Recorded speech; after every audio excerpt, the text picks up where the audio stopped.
Hello everyone, welcome to IQ tab. आज हम Indian polity Laxmikant का चैप्टर 19 जो कि प्राइम मिनिस्टर को करेंगे। कल की वीडियो में हमने इस चैप्टर को अच्छे से फिनिश कर लिया था एंड एंड में मैंने कुछ क्वेश्चंस दिए थे जिससे आप सबने काफ़ी अच्छे से अटेम्प्ट किया है।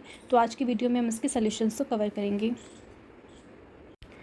तो यहाँ पे हमारा फर्स्ट क्वेश्चन सबसे पहले देखते हैं, जहाँ बोला गया है कि which of the following are included in article 78 में कौन कौन सी चीज़ें इंक्लूडेड की गई हैं। ठीक है, पहला, to communicate to the president all the directions decisions of the council of minister related to the all administration of the affair of union and proposal for legislation. Yes, तो सारी चीज़ें जो काउंसिल ऑफ मिनिस्टर्स करते हैं, जो भी decisions लेते हैं, उन सबको प्रेसिडेंट को बताना, कम्युनिकेट करना ज़रूरी है। तो फर्स्ट करेक्ट है। सेकंड देखते, to take prior presidential sanction for the budget before submitting in the parliament, तो ये चीज़ इंक्लूडेड नहीं है आर्टिकल 78 में। थर्ड है, to furnish the information called for by president regarding administration of affairs of the union, यानी कि union में जो भी एडमिनिस्ट्रेशन चलाया जा रहा है, तो उस एडमिनिस्ट्रेशन में किस तरीके से काम कर रहे हैं हमारे मिनिस्टर्स, तो उसके लिए इन्फॉर्मेशन अगर प्रेसिडेंट मांगते हैं तो प्रेसिडेंट को देनी ज़रूरी है। तो आप देखोगे थर्ड भी आपका करेक्ट है। फोर्थ हम देखते हैं, if the president so required to submit consideration of the council of ministers matter on which minister has taken decision without submitting the same for consideration by the council before it, यानी अगर कोई भी minister ने कोई भी पे decision लिया है और काउंसिल ऑफ मिनिस्टर सहमत नहीं है, तो उसके लिए प्रेसिडेंट जो है बोल सकते हैं कि वो मैटर को काउंसिल ऑफ मिनिस्टर के सामने रखो और उसमें फिर बातचीत करके डिसाइड करो। तो ये भी आपका आर्टिकल 78 में कवर किया जाता है। तो यानी सेकंड को छोड़ दे तो आपका 1, 3 एंड 4 आपका इंक्लूडेड है। तो यानी आपका आंसर हो जाएगा फर्स्ट का बी, 1, 3 एंड 4। नेक्स्ट है सेकंड क्वेश्चन, कंसिडर करना फॉलोइंग स्टेटमेंट। पहला, the prime minister, sorry question है, the prime minister is the head of the council, minister का हेड होता है, तो कौन कौन सी चीज़ें करेक्ट है इसमें बतानी है। पहला, he has a free hand in the distribution of portfolio, कि प्राइम मिनिस्टर को किसी भी दबाव में किसी को पोर्टफोलियो देने की जरूरत नहीं है, वो अपने हिसाब से जो है डिसाइड करते हैं किसको कौन सा पोर्टफोलियो देना है। तो भी सही है आपका। सेकंड देखते हैं, बोला गया है कि he can reshuffle minister, ask him any minister to resign. ये ऐसा कोई मिनिस्टर जैसे काम नहीं करा तो उसे रिजाइन के लिए बोल सकते हैं। तो भी सही है।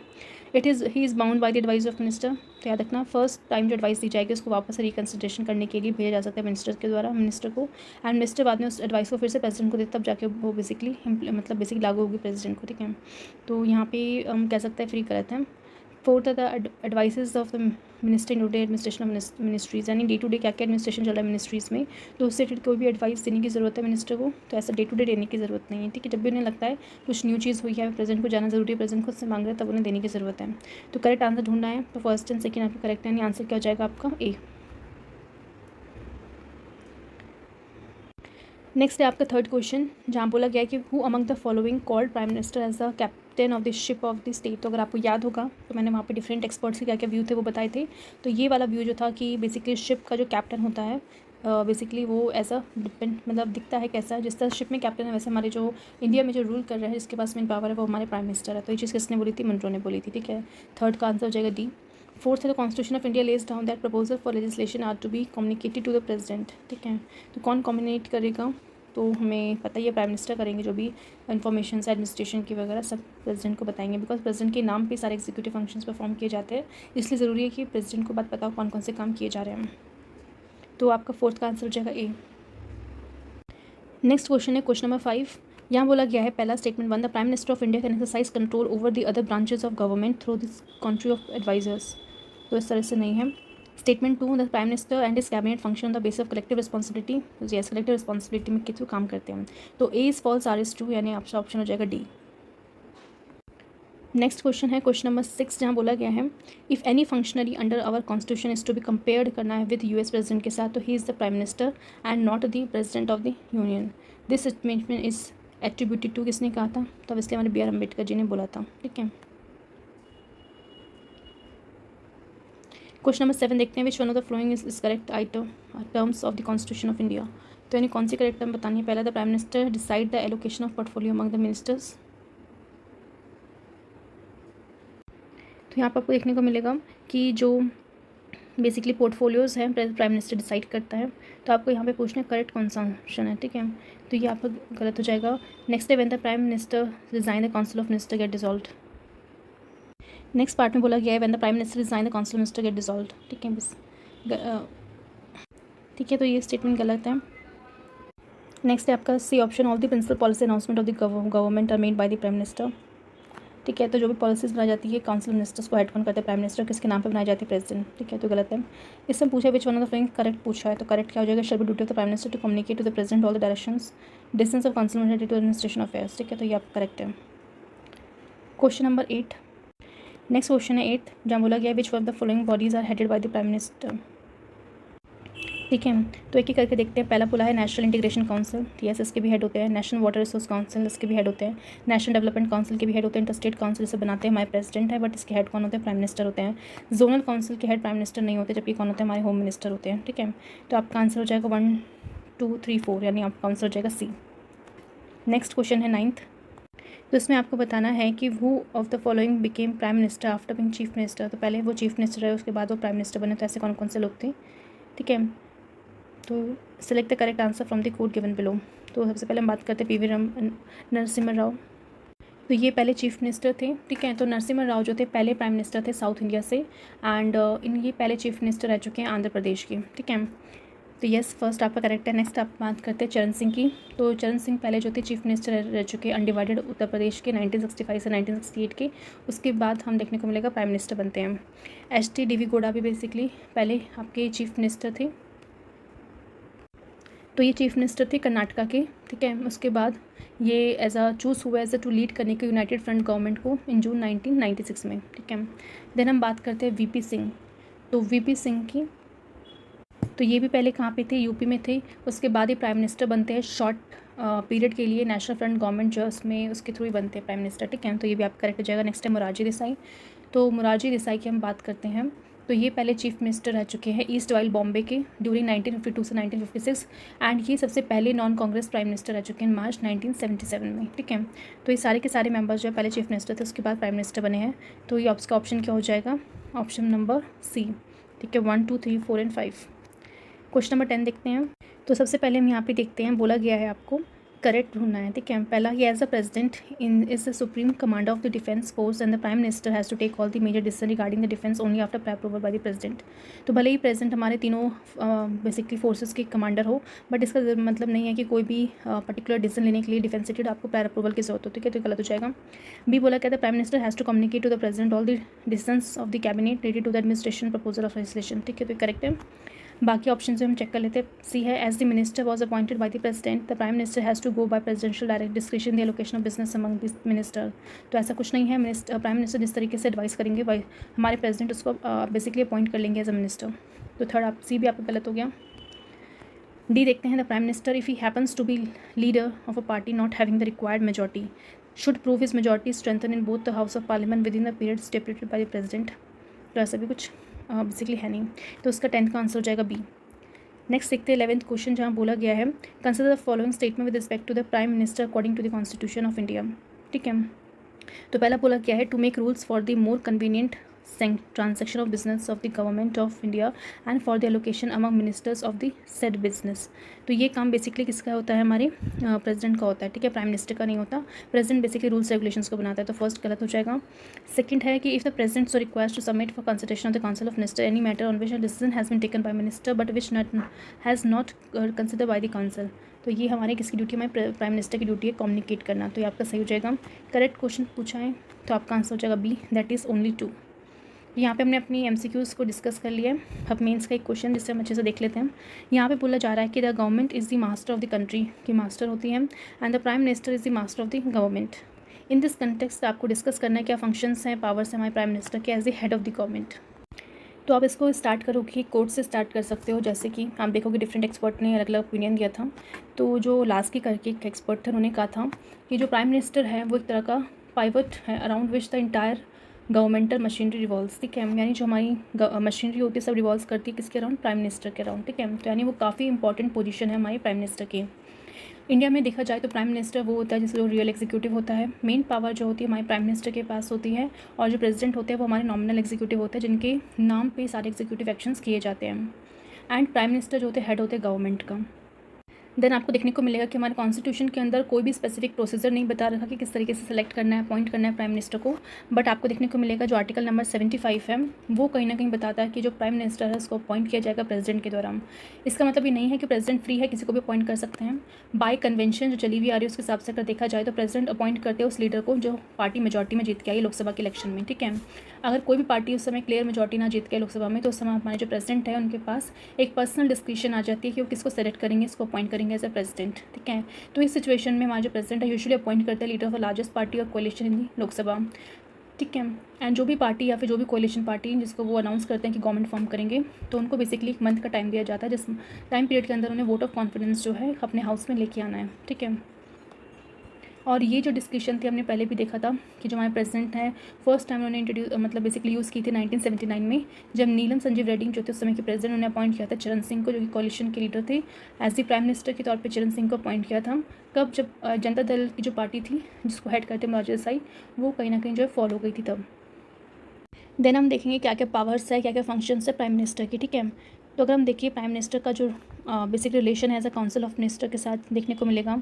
देन एज अ प्रेसिडेंट, मतलब जो प्रेसिडेंट के साथ उनका कैसा रिलेशन होता है वो हम देखेंगे। उसके बाद पार्लियामेंट के साथ किस तरीके से उनका रिलेशन है। देन जो उनके अदर फंक्शंस एंड पावर्स हैं उनको हम डिस्कस करेंगे। तो सबसे पहले हम बात करते हैं काउंसिल ऑफ मिनिस्टर की। तो इस केस में आपको देखने को मिलेगा कि जो हमारे प्राइम मिनिस्टर है वो रिकमेंड करते हैं कि किस पर्सन को आपको मिनिस्टर अपॉइंट करना है, और किसको रिकमेंडेशन देंगे, प्रेसिडेंट को रिकमेंडेशन देते हैं, देन प्रेसिडेंट उसको अपॉइंट करता है। ठीक है।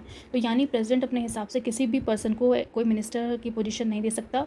जब तक हमारे प्राइम मिनिस्टर नॉमिनेट नहीं कर सकते, रेकमेंड नहीं कर सकते, तब तक प्रेसिडेंट उसको अपॉइंट नहीं कर सकते।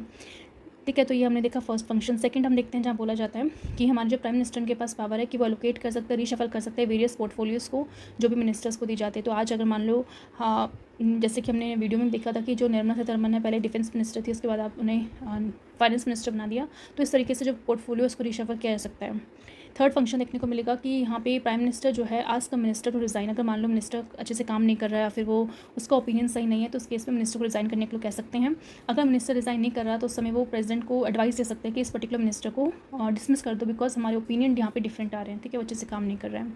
नेक्स्ट फंक्शन आपको देखने को मिलेगा कि प्राइम मिनिस्टर प्रिजाइड करते हैं over the meeting of council of minister and influence decision. यानी जो भी काउंसिल ऑफ मिनिस्टर की मीटिंग होती है तो उस मीटिंग को कौन प्रिजाइड करते हैं? प्राइम मिनिस्टर करते हैं। साथ ही साथ ये डायरेक्शंस देते हैं कि किस तरीके से काम करना है, किस तरह से कंट्रोल स्टैब्लिश करना है, कोऑर्डिनेशन करना है, एक्टिविटीज़ सारे के सारे मिनिस्टर जिस तरह से एक्टिविटीज़ करते हैं उनके बीच में कोऑर्डिनेशन होना चाहिए। तो वो गाइडेंस कहीं ना कहीं प्राइम मिनिस्टर प्रोवाइड करते हैं। नेक्स्ट आप लिख सकते हैं कि जो प्राइम मिनिस्टर है, अगर मान लेते हैं कि हमारी जो काउंसिल ऑफ मिनिस्टर, यानी कि हमारे जो प्राइम मिनिस्टर अगर कल को रिज़ाइन कर देते हैं अपने ऑफिस से, तो उस केस में आपको देखने को मिलेगा कि काउंसिल ऑफ मिनिस्टर पूरी तरह कोलैप्स हो चुकी है। यानी कि क्योंकि प्राइम मिनिस्टर वो हेड है काउंसिल ऑफ मिनिस्टर के। ठीक है। और जितने भी मिनिस्टर्स हैं वो बिना प्राइम मिनिस्टर के फंक्शन तो नहीं कर सकते। इन केस अगर प्राइम मिनिस्टर ने रिज़ाइन कर दिया या फिर उनकी डेथ हो गई तो वो एक वैकेंसी वहाँ पर क्रिएट हो जाएगी, जिसके कारण काउंसिल ऑफ मिनिस्टर जो कोलैप्स हो जाएंगे, बिकॉज बिना प्राइम मिनिस्टर के काउंसिल ऑफ मिनिस्टर एग्जिट नहीं कर सकती। ठीक है। बट अगर मान लेते हैं किसी एक मिनिस्टर ने रिजाइग्नेशन दे दिया फिर उसकी डेथ हो गई, तो उस केस में जो है काउंसिल ऑफ मिनिस्टर नहीं गिरेगी, बिकॉज एक ही मिनिस्टर वहाँ से गया है। तो उस केस में हमारी एक वैकेंसी क्रिएट होगी बस, और उस वैकेंसी को फिल करना है नहीं करना कहीं ना कहीं प्राइम मिनिस्टर के ऊपर होता है। तो ये हमने फंक्शन देखे with respect to council of minister. Next हम देखेंगे कि प्राइम मिनिस्टर के जो फंक्शन है विद रिस्पेक्ट टू प्रेसिडेंट। तो यहाँ पे हमने देखने को मिला था कि जो हमारे प्राइम मिनिस्टर होता है वो एक तरह का कम्युनिकेशन चैनल का काम करते हैं between the president and the council of minister. ठीक है। और हमारे प्राइम मिनिस्टर की ड्यूटी बनती है कि वो कम्युनिकेट करे प्रेसिडेंट को जो भी सारे डिसीजंस लिए जा रहे हैं काउंसिल ऑफ मिनिस्टर के द्वारा, कौन से डिसीजंस, जैसे कि एडमिनिस्ट्रेटिव डिसीजंस है, कोई भी लॉ लाया जा रहा है तो उसके बारे में प्रेसिडेंट को बताएं। ठीक है। क्यों? बिकॉज जो भी एग्जीक्यूटिव काम किए जाते हैं प्रेसिडेंट के नाम पे किए जाते हैं, इसलिए ज़रूरी है प्रेसिडेंट को बात का पता होना कि कौन कौन से लॉज को पास किया जा रहा है, कैसे एडमिनिस्ट्रेशन को चलाया जा रहा है। ठीक है। इसके अलावा प्राइम मिनिस्टर की ड्यूटी है कि वो फर्निश करे ऐसी इन्फॉर्मेशन को जो कि रिलेटेड है administration of the affair of the union and proposal for legislation as a president में कॉल फॉर। यानी प्रेसिडेंट जब भी प्राइम मिनिस्टर को बुलाएंगे कि भाई इन एरियाज़ में या फिर इन फील्ड में जो भी काम हो रहा है इसके बारे में मुझे इन्फॉर्मेशन दो, तो प्राइम मिनिस्टर को देनी पड़ेगी। इसके अलावा जो हमारे प्रेसिडेंट हैं अगर वो चाहते हैं requires to submit for the consideration of the council of minister any matter on which a decision has been taken by minister but which has not been considered by the council. यानी एक particular minister ने जो भी decision लिया, मान लेते हैं कि जो वो डिसीजन है कहीं ना कहीं सभी लोग एग्री नहीं कर रहे हैं, तो जो हमारे प्रेसिडेंट हैं वो प्राइम मिनिस्टर को बोल सकते हैं कि आप काउंसिल ऑफ मिनिस्टर की जो भी मीटिंग बिठाइए एंड उस मीटिंग में जो भी डिसीजन एक मिनिस्टर ने लिया है उस डिसीजन को डिस्कस कीजिए एंड देन अपनी जो भी सहमति है वो बेसिकली दिखाइए। साथ ही साथ हमारे जो वाइस प्रेसिडेंट है वो बेसिकली रिकमेंड करते हैं या फिर कह सकते हैं हम एडवाइस देते हैं प्रेसिडेंट को कि किस चीज़ को आपको किसको अपॉइंट करना है किस पर्टिकुलर पोस्ट पे। ठीक है। जैसे अटॉर्नी जनरल ऑफ इंडिया हो गया, controller and auditor general of India है, chairman and members of UPSC है, इलेक्शन कमिश्नर है, chairman and members of finance commission है, इसमें कौन बैठेगा तो उसके लिए एडवाइस दी जाती है प्रेसिडेंट को, बट इसे अपॉइंट प्रेसिडेंट ही करते हैं। ठीक है। तो ये हमने देखे विद रिस्पेक्ट टू प्रेसिडेंट क्या फंक्शन है। नेक्स्ट हम देखते हैं पार्लियामेंट। पार्लियामेंट के साथ प्राइम मिनिस्टर का किस तरीके से फंक्शंस देखने को मिलता है। तो यहाँ पे हमें देखने को मिलेगा कि जो हमारे प्राइम मिनिस्टर है वो लीडर होते हैं लोअर हाउस के, ठीक है। तो लोअर हाउस के लीडर है तो उस केस में कुछ उनकी रिस्पॉन्सिबिलिटीज़ बनती है। पहला, ये वो एडवाइस करते हैं प्रेसिडेंट को with regard to summoning and proroguing of the session of the parliament, यानी पार्लियामेंट का सेशन कब समन करना है, कब स्टार्ट करना है, किस डेट को स्टार्ट करना है, तो वो डेट कहीं ना कहीं अनाउंस प्रेसिडेंट करेगा, बट उसके बारे में एडवाइस कौन देता है? Prime minister. इसके अलावा कोई भी पर्टिकुलर सेशन है उसको प्रोरोग करना है, ख़त्म करना है, तो उसकी एडवाइस भी कौन देते हैं? प्राइम मिनिस्टर देते हैं प्रेसिडेंट को। इसके अलावा फंक्शन है कि ये रिकमेंड करते हैं dissolution of Lok Sabha to the president any time, and जब उन्हें लगता है मतलब हमारे प्राइम मिनिस्टर को कि भाई लोकसभा अच्छे से मेजॉरिटी प्रूव नहीं कर पा रही, उसको सपोर्ट नहीं मिल रहा है, तो उस केस में वो रिकमेंड कर सकती है प्रेसिडेंट को कि आप लोकसभा को डिसॉल्व कर दीजिए। इसके अलावा हमारे जो प्राइम मिनिस्टर है वो अनाउंस करते हैं गवर्नमेंट पॉलिसीज़ को on the floor of the house, क्योंकि वो एक तरह से लोअर हाउस के लीडर माने जाते हैं, तो उस केस में जो भी पॉलिसीज़ वो लेके आते हैं तो उस सबको अनाउंस किया जाता है, ठीक है। नेक्स्ट हम देखते हैं other functions and powers basically कि कौन कौन सी मिली हुई हैं, ठीक है। तो सबसे पहले देखिए कि जो भी हमने 3 फंक्शंस देखे, इसके अलावा और भी पावर जैसे ही चेयरमैन होते हैं नीति आयोग के, ठीक है। नेशनल इंटीग्रेशन काउंसिल है, इंटर स्टेट काउंसिल है, नेशनल वाटर रिसोर्स काउंसिल है, ठीक है। इसके अलावा और भी कोई बॉडीज़ है जहाँ पे हमें देखने को मिलता है कि prime minister as a chairman की तरह काम करते हैं। नेक्स्ट है कि इनका काफ़ी सिग्निफिकेंट रोल आता है इन फॉरेन पॉलिसीज़ को बेसिकली फॉर्मुलेट करने के लिए। ये चीफ स्पोक्समैन है यूनियन गवर्नमेंट के, बिकॉज गवर्नमेंट किस तरीके से काम कर रही है सबके बारे में ही बताते हैं।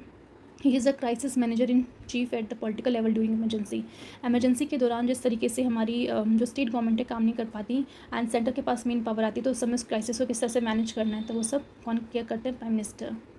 नेक्स्ट है he is the leader of the nation, तो लीडर है नेशन के। He met various section of people in different state, यानी डिफरेंट स्टेट में जो भी अलग अलग सेक्शन के लोग हैं उन सबसे मिलते हैं, उनसे बातचीत करते हैं, उनसे प्रॉब्लम सुनते हैं एंड फिर उसके सोल्यूशंस फाइंड आउट करने के, उनको सोल्यूशन प्रोवाइड करने की कोशिश करते हैं। इसके अलावा ये लीडर होते हैं उस पार्टी के जो पार्टी पावर में होती हैं, एंड ये पॉलिटिकल हेड होते हैं सर्विसेज के, ठीक है।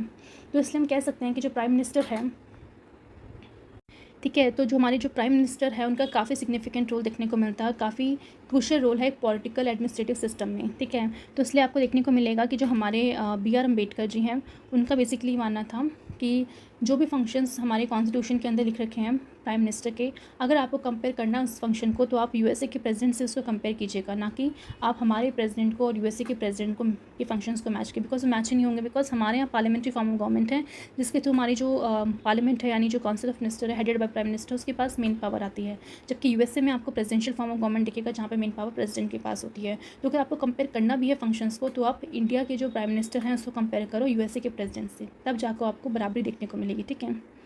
तो ये एक क्वेश्चन था, ठीक है, जिससे हमने डिस्कस कर लिया है। आई होप आपको ये वीडियो अच्छे से समझ में आई हो। अगर कोई भी डाउट हो तो प्लीज़ आप कमेंट बॉक्स में अपनी क्वेरी लिख सकते हैं। अगर वीडियो अच्छी लगी तो प्लीज़ लाइक कीजिए, शेयर कीजिए, सब्सक्राइब कर दीजिए। Thanks for watching.